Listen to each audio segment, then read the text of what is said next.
오늘 증거할 하나님의 말씀의 제목은 순종하는 연하와 뜻을 이루시는 하나님. 대조적으로 이렇게 표현되어 있는데 순종하는 연하와 뜻을 이루시는 하나님. 한번 따라서 봅시다. 순종하는 연하와 뜻을 이루시는 하나님. 네, 요나가 뭘 순종했을까? 우리가 잘 아는 대로 1장에서는 요나가 불순종하지 않았습니까? 즉 니느웨를 가서 하나님의 말씀을 선포하라고 하신 소위 선교 명령을 불순종하지 않았습니까? 그러나 그 불순종으로 말미암은 징계가 이제 2장에 바다에 말하자면 예비하신 큰 물고기 속에 3일 3야를 있으면서 거기서 회개를 많이 했을 것 같아요. 아무튼 아주 어렸을 때 어머니 젖꼭지 깨무는 것부터 시작해가지고 아무튼 회개할 것을 철저하게 회개했던 것 같아요. 그리고 이제 3장에 와가지고는 1장에서 불순종한 하나님의 명령을 다시 순종하는, 즉 하나님의 그 소명에 응답하는 그런 놀라운 변화의 역사가 나타납니다. 그런 면에서 이 요나가 빠진 이 바다 3일 3야의 이 기간은 그의 소명을 조정해주는 아주 중요한 역할을 했죠. 거기 보면 주님의 파도와 물결이라고 했는데 주님이 모든 걸 다 동원해가지고 순종하게끔 이 마음의 변화를 주고 이제는 그 하나님의 뜻, 그렇게 가기 싫었던 이 니느웨로 가서 40일 후면 이 강포로 말미암아 포악으로 말미암아 이 도성 아수르의 수도 니느웨 도성이 멸망할 것이라고 그렇게 전파합니다. 반면에 뜻을 이루신 하나님, 우리 하나님은 이 사람의 저항에 상관없이 당신의 뜻은 반드시 이루시는 하나님이란, 우리가 그 재건축 단지라든지 재개발 지역에 가면 반대하는 사람들도 있지만 궁극적으로 다 이루어지고 또 엄청난 그 불도저로 흙들을 밀어 붙여야 되는데 거기서 군집에 사는 이 개미 새끼들이 아무리 불도저가 지나가는 일에 앞발 뒷발 다 버틴다고 해도 꼼짝없이 밀리는 것처럼 하나님께서는 당신의 뜻을 이루시되 사람의 반대, 저항 이런 것도 상관없이 반드시 그 뜻을 이루시는 하나님이시란 말. 하나님의 뜻은 무엇일까요? 정말 불순종한 그 요나를 회개시켜서 선지자로서 사명을 감당하게 하는 것뿐만 아니라 그 강포로 가득 차서 이제 하나님 앞에 심판받을 수밖에 없는 죄가 관영한 도성 니느웨 시리, 니느웨 이 도시 백성들로 하여금 요나 목사님의 설교를 듣고 회개하고 심판을 받지 않는 것이 하나님의 뜻이란 말. 그 뜻을 하나님이 성취해 나가시는 것입니다. 다시 한번 이 제목을 한번 따라서 볼까요? 순종하는 요나와 뜻을 이루시는 하나님. 예, 우선 이 요나가 여호와의 말씀에 이제 순종해서 니느웨로 가서 복음을 증거하는데 어떻게 증거했는지 제가 한번 좀 잠깐 들려드려 볼게요. 니느웨가 어떻게 복음을 증거했을까?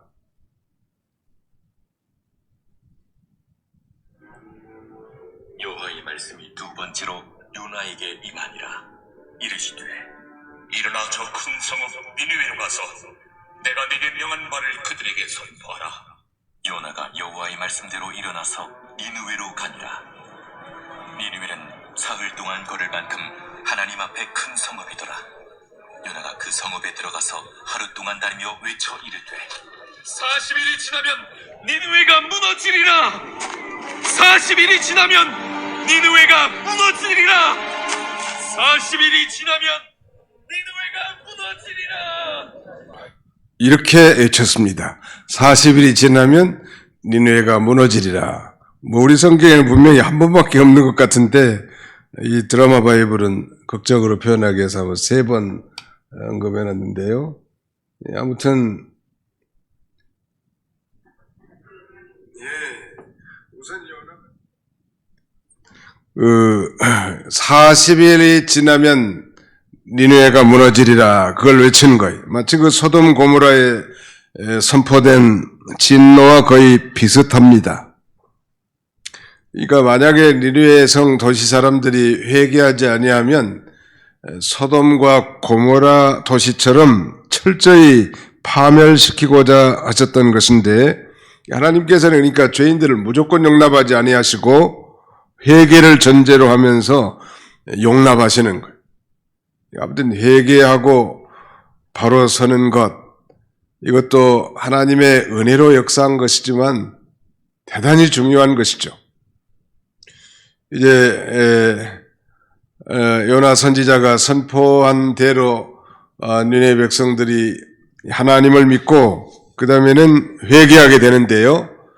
심지어는 얼마나 철저히 회개하는가 하면 5절 말씀해 보실까요? 니느웨 사람들이 하나님을 믿고 금식을 선포하고 높고 낮은 자를 막론하고 굵은 베옷을 입은지라. 그 일이 니네 왕에게 들리며 왕이 보좌에서 일어나 왕복을 벗고 굵은 베옷을 입고 제 위에 앉으니라. 왕과 그의 대신들이 조서를 내려 니느웨에 선포하여 이르되 사람이나 짐승이나 소떼나 양떼나 아무것도 입에 대지 말지니 곧 먹지도 말 것이요 물도 마시지 말 것이며. 아주 엄청난 대회개의 역사가 여기 나타나게 됐습니다. 지혜로운 거죠. 회개하는 것이 참 지혜로운 것인데 니느웨 왕이 이방나라 왕이지만 회개했고 또 바른 조서를 내린 거예요. 지금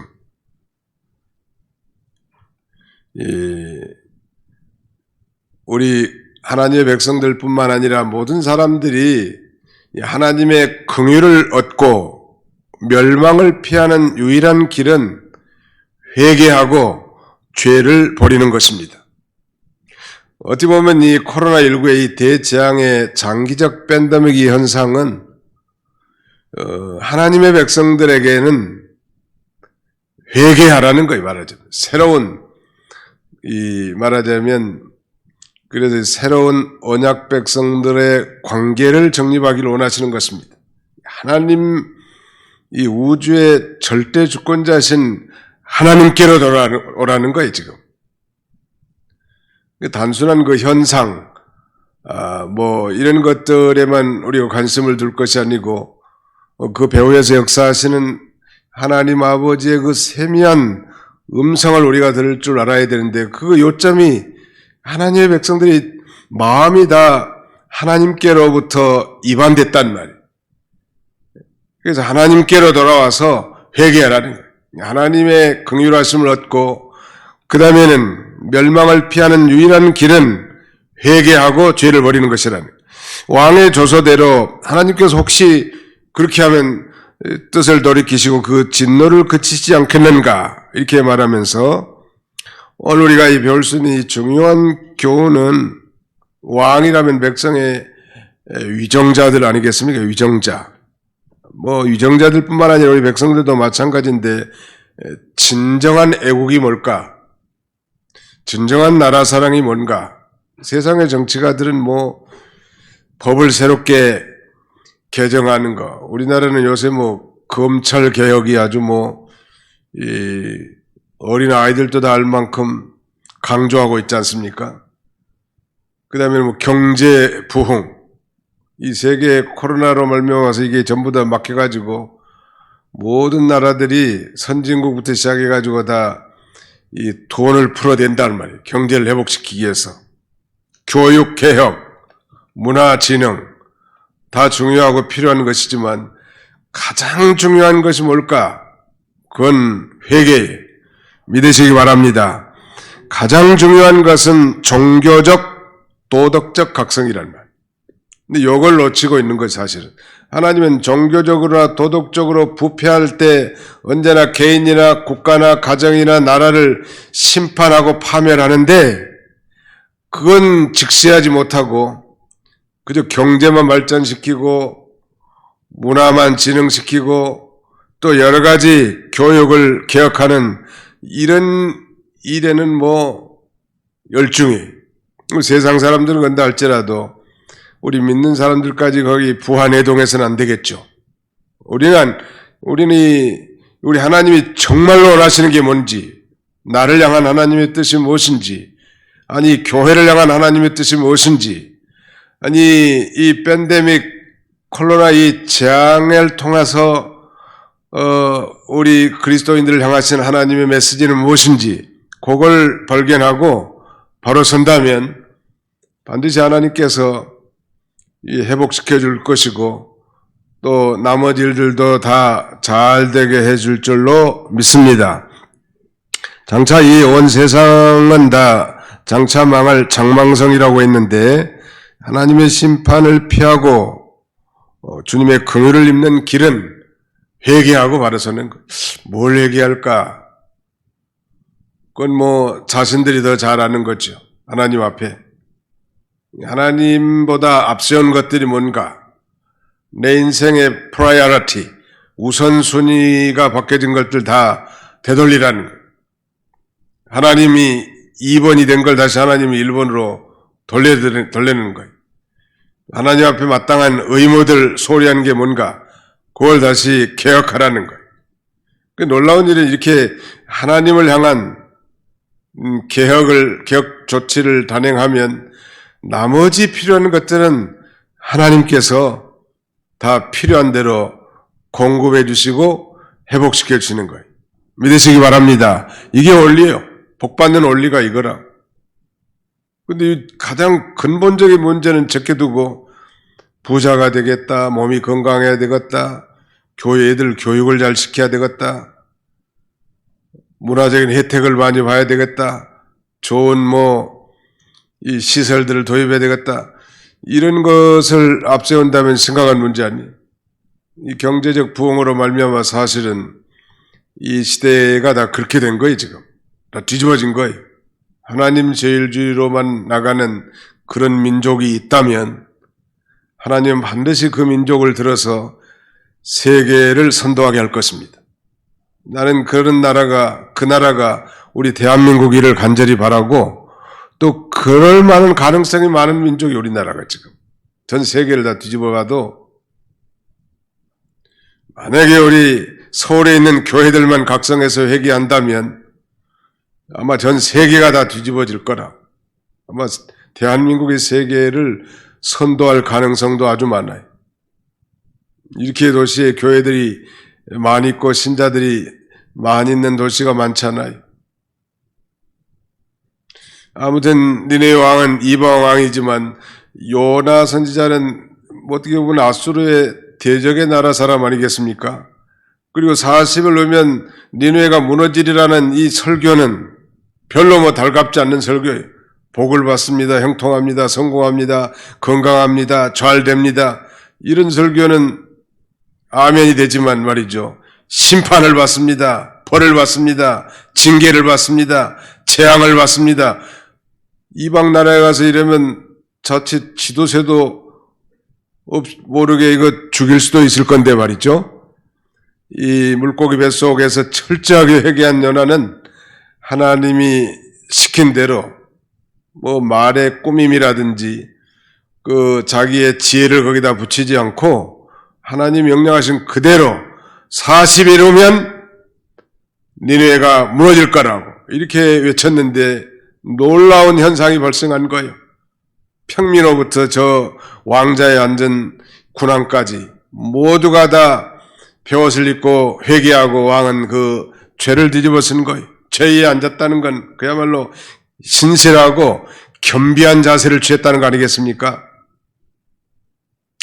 요나가 회개하고 하나님 명령을 순종해서 가서 말씀을 전하니까 놀랍게 그 말씀에 능력이 있어서 왕으로부터 평민에게까지 아니 심지어는 짐승들까지 이 금식을 하면서 이 놀라운 회개에 동참한 것입니다. 짐승들이 뭐 회개 기도를 어떻게 드릴 수 있겠습니까마는 그 왕의 그 회개의 의지가 그만큼 강렬했다는 거 아니에요? 사실은 그 영혼이 없기 때문에 짐승들이 회개할 수는 없는 거고, 그러나 사실은 이 모든 피조물들은 다 하나님의 아들들이 나타나기를 바란다고 했는데, 사람들이 좀 바로 안다면 이 짐승들도 행복할까라고. 후진국일수록 동물 학대가 심하단 말이에요. 우리나라도 예외는 아닌데 그래도 많이 좀 개선이 된 거예요. 정말 하나님을 경외하는 사람이라고 하면 동물의 생명도 귀중하게 여기는 것이 아주 마땅한 것입니다. 근데 이 소나 양, 짐승들에 이르기까지 음식을 천폐하고 베옷을 입혀가지고 그 회개에 동참하겠다는 것은 그 왕의 이 회개에 대한 강력한 의지의 반영이라고 할 수 있을 것입니다. 철저한 회개, 이것이 살 길이에요. 코로나가 단숨에 끝나지 않고 금년 말에도 정복되기는 힘들다고 합니다. 그러면 어차피 이 고난의 시대를 우리가 함께 걸어가야 되겠는데 우리가 그간에 뭐 하냔 말이에요. 이 터널만 지나면 좋겠지, 이런 막연한 기대가 아니고 하루하루 우리가 회개하면서 하나님 앞에 하나님과의 바른 관계 속에서 산다면 그 질병 가운데, 전염병 가운데서도 지켜줄 것이고 우리의 기도를 하나님이 들으시고 언젠가 반드시 회복시켜 줄 줄로 확신합니다. 회개하는 것 아주 중요해요. 이 회개라고 하는 것은 이 립서비스가 아니라고 그랬죠.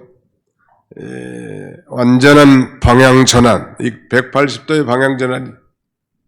늘 강조하지만 이 회개는 이 인격의 3대 요소가 다 들어가야 돼. 첫째는 지적인 요소, 두 번째는 정적, 감정적인 요소, 세 번째는 의지적인 요소. 지성, 감성, 의지의 요소가 다 들어가야 됩니다. 첫째 그렇다니까 회개한다는 건 자기 죄를 깨닫는 거예요. 이게 지적인 요소죠. 이게 죄구나. 내가 이거 하나님 앞에 바로 하지 못했구나. 그걸 깨닫는 게 중요하고, 두 번째는 정적인 요소, 즉 감정적인 요소는 이제 뉘우치는 거, 또 그 지은 죄를 원통히 여기고 슬퍼하는 것입니다. 다시 말씀드립니다. 회개에는 이 인격적인 세 가지 요소가 반드시 동반돼야 합니다. 그 첫 번째는 죄를 깨달아, 알아란 말이에요. 아는 것이 중요하고, 두 번째는 뉘우치는 것, 즉 원통 여기고 슬퍼하는 것, 이라 할 수 있고, 세 번째는 이제 구체적으로 악한 일과 길에서 떠나는 것, 그것이 바로 진정한 회개라고 할 수 있을 것입니다.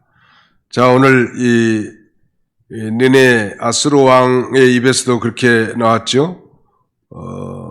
8절 보실까요? 사람이든지 짐승이든지 다 굵은 베옷을 입을 것이요 힘써 하나님께 부르짖을 것이며 각기 악한 길과 손으로 행한 강포에서 떠날 것이라. 또 10절에는 하나님이 그들이 행한 것 곧 그 악한 길에서 돌이켜 떠난 것을 보시고 하나님의 뜻을 돌이키사 그들에게 내리라 말씀하신 재앙을 내리지 아니하시니라 그랬습니다. 세 가지 요소, 악한 길과 그 다음에는 손으로 행한 강포에서 떠나라는 것. 단순히 앞부분 뉘우치고 깨닫는 정도 가지고는 진정한 회개라고 말할 수 없지요. 왜냐하면 가룟 유다도 뉘우쳤습니다. 그러나 완전히 돌아와서 예수님의 제자의 자리에 서지 않았습니다. 구약시대 사울왕은 사무엘 선지자에 대해서 회개한다고 분명히 말을 했어요. 여호와의 말씀을 버렸으므로 여호와께서 자기를 버렸다는 이 사무엘 선지자의 말에 대해서 이렇게 말합니다. 내가 범죄하였나이다. 이렇게 말하면서 자신의 죄를 사해달라고 했지만 그 죄에 대해서 참으로 뉘우치지 않는 것이죠. 이 진정한 회개는 완전한 180도의 방향 결단이 있어야 합니다. 각자가 다 있다, 누구든지. 뭐 그렇다고 결단한다고 다 되는 건 아니지만 일단 결단하고 하나님의 성령의 도우심을 받으라는 말이에요. 성령님, 이렇게 결단했지만 나는 약하고 또 무너지기를 잘하는 그런 존재이오니 나를 지키시사 그 결단한 내용이 잘 순종되게 하옵소서. 우리가 배운 대로 그 시인이 고백한 것처럼 내가 주께 범죄치 아니하려 하여 주의 말씀을 내 마음에 두었나이다. 그랬으면 그 주님의 그 말씀대로 살도록 성령님께 도움을 호소하라는 말이에요. 자기 힘으로는 불가능해요. 그러나 의인은 7전8기라고 했으니까 7번 실패했어도 8번째도 성공할 수 있으니까 어저께 성공 못했으면 또 오늘 또 그렇게 하는 거예요. 성령님, 어저께는 실패했는데 오늘은 저를 향하신 그 말씀을 순종하게 해주시옵소서. 나는 실패할 수밖에 없는 연약한 존재입니다. 도와주시옵소서. 성령님께 의지하면 이게 가능하단 말이에요. 불가능한 거 아니에요, 이제는. 그게 뭐 세 사람의 생활 아니겠습니까? 죄에 대해서는 자기가 이제 죽은 자인 줄 알고 의에 대해서 산 자로 여기고 이제는 하나님의 뜻에 순종하는 의의 도구로 살게 해주옵소서. 이렇게 하나님 앞에 기도하면 놀랍게도 하나님의 도우심으로 내가 그 길을 걸어가고 있고 살고 있다는 걸 의식하게 됩니다. 그러나 자기 힘의 힘만으로는 안 돼요. 저도 뭐 얼마나 목회자니까 결단도 많이 했겠어요. 거룩한 결단, 의로운 결단, 얼마나 하나님 앞에 간절히 간구했겠냐. 그래 퍽퍽 실패하고 넘어진 것은 그 강력한 성령님의 도우심을 호소하지 않았기 때문에 넘어지는 거예요. 우리가 예수 믿기 전에는 그건 뭐 결단해도 쓸데없는 일이지만 이제는 엄청난 도움의 손길이 우리에게 와 있기 때문에 손만 벌리면 되는 거 이제. 도와주십시오. 거룩한 삶을 살기를 원합니다. 하나님 앞에 구하면 하나님이 도와주셔서 이제 우리가 거룩한 길을 걸어갈 수 있는 존재가 됐단 말이에요. 이 죄 많은 시대에도. 이렇게 철저하게 회개하니까 하나님께서 뜻을 돌이켜 재앙을 내리지 않은 것입니다. 하나님은 악한 자가 회개하고 돌이키는 걸 기뻐하시지 악한 자가 죄 짓다가 그대로 망하는 걸 원하시는 하나님이 결코 아닙니다. 에스겔 33장 11절에 보니까 이렇게 말씀하여 나의 삶을 두고 맹세하노니 나는 악인이 죽는 것을 기뻐하지 아니하고 악인이 그의 길에서 돌이켜 떠나 사는 것을 기뻐하노라. 하나님의 본심은 심판이 아니고 구원이요. 하나님의 본심은 이 인생으로 하여금 고생하며 근심하게 하는 게 아니란 말이에요.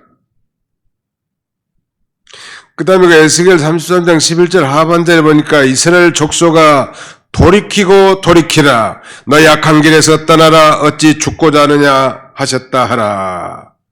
그러니까 악인이 죽는 걸 기뻐하니 아니하시고 악인이 그의 길에서 돌이켜 떠나 사는 걸 원하시지만 이스라엘 백성들 하여금 권면하기를 이스라엘 족속아 돌이키고 돌이키라. 돌이키라는 거예요. 너희 악한 길에서 떠나라. 악한 길이 나는 별로 악을 행한 것 같지 않은데 뭐가 악한 길입니까? 하나님의 말씀에 배치되는 게 다 악한 거예요. 이게 자기 뜻대로 사는 것도 악한 거예요. 명명백백한 하나님의 말씀이 다 의의 말씀 아니에요? 거룩한 말씀이고. 하나님 말씀을 어긴 것이 악한 것이니까 그걸 회개할 뿐만 아니라 이 하나님의 뜻과 배치된 나의 생각, 그것도 악한 생각이에요. 너희 생각을 버리고 내게 돌아오라고 하지 않았습니까?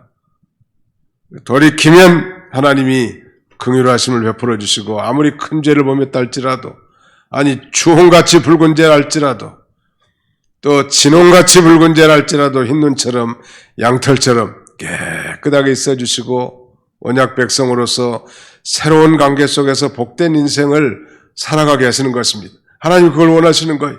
그래서 우리의 모든 주변의 이 모든 우리가 원치 않는 그런 환경들은 나를 향하신 이 주님의 이 세미한 메시지, 음성인 줄 알고 거기서 벌떡벌떡 돌이켜서 하나님 앞에 바로 선다면 그거 참 지혜로운 자고 복 있는 자라고 할 수 있습니다. 이사야 66장 2절에 보니까 물은 마음이 가난하고 심령에 통회하며 그 다음에는 나의 말을 인하여 떠는 그 사람은 내가 곤고하려니와 옛날 성경에 보면 그렇게 되어 있어요. 이게 마음이 가난하고 심령에 통회하며 나의 말을 인하여 떠는 사람, 하나님의 말씀을 인하여 떠는 인생, 이런 인생을 우리 하나님께서는 긍휼히 여기시고 축복하시는 이 하나님이십니다. 하나님 말씀에 능력이 있다고 그랬죠. 우리가 주일날 살펴봤습니다. 여호와의 율법은 안전하여 영혼을 소생시키며 그 다음에는 여호와의 증거는 확실하여 우둔한 자를 지혜롭게 하고 여호와의 교훈은 정직하여 마음을 기쁘게 하며 또 여호와의 계명은 순결하여 눈을 밝게 하고 여호와를 경외하는 도는 이 정결하여 영혼까지 이르고 여호와의 법도 진실하여 다 의로우니 이렇게 고백하면서 시인 다윗은 그래서 나는 그 여호와의 말씀을 금곧 많은 순금보다도 더 사모할 것이고 꿀과 송이꿀보다도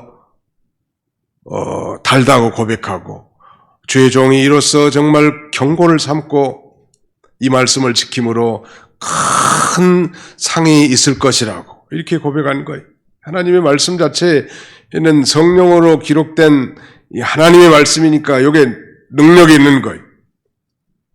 폭탄이라고 하는 건 뭐 할머니가 던지든지 뭐 어린아이가 던지든지 아니면은 뭐 장정이 던지든지 다 터지게 돼 있는데 폭탄 자체의 이력이 있기 때문에 그런 것이죠.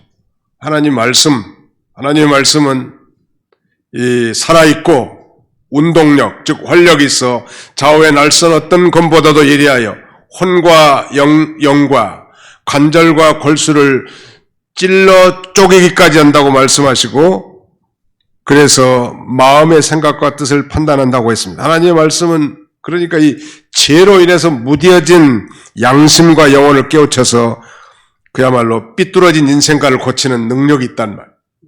채 목사가 능력이 있는 게 아니고 하나님 말씀 자체의 능력이 있기 때문에 데살로니가 교인들처럼 그것을 사람의 말로 맞지 아니하고 하나님의 말씀으로 자신에게 직접 주신 말씀으로 받으면 놀라운 이 변화와 생명의 역사가 나타난 것입니다. 여기 지금 니느웨 도시가 그랬잖아요. 이방인들이에요 지금. 그럼에도 불구하고 선지자 요나의 설교의 외침에 그들은 그것을 하나님의 말씀으로 받았고 받아놓으니까 그야말로 놀라운 변화와 능력의 역사가 나타나잖아요. 이건 개인이나 가정이나 다 마찬가지. 하나님의 말씀을 뭐 강대상에다가 이렇게 모셔놓는 게 아니고 이걸 자기 늘 읽고 그 다음에 묵상하면서 그걸 생명으로 삼고 나가면 그 말씀을 통해서 그 인생이 그야말로 성공적인 인생을 살아갈 수 있는 능력의 말씀이란 말. 요나 얼마나 참 비겁해요. 하나님 명령에 불순종해가지고 도망친 비겁한 목사 아니? 그럼에도 불구하고 하나님께서는 다시 회개시켜서 재차 소명을 줘서 니네로 보냈고 마지못해서 하나님이 시킨 대로 40일 후면 니네가 무너지리라는 이 말씀 자체의 능력이 있으니까 그 하나님의 말씀으로 받은 니느웨 성 왕부터 백성들까지 놀라운 변화를 받고 심판을 받는 것이 아니라 도리어 구원을 받는 놀라운 역사가 나타나게 된 것입니다.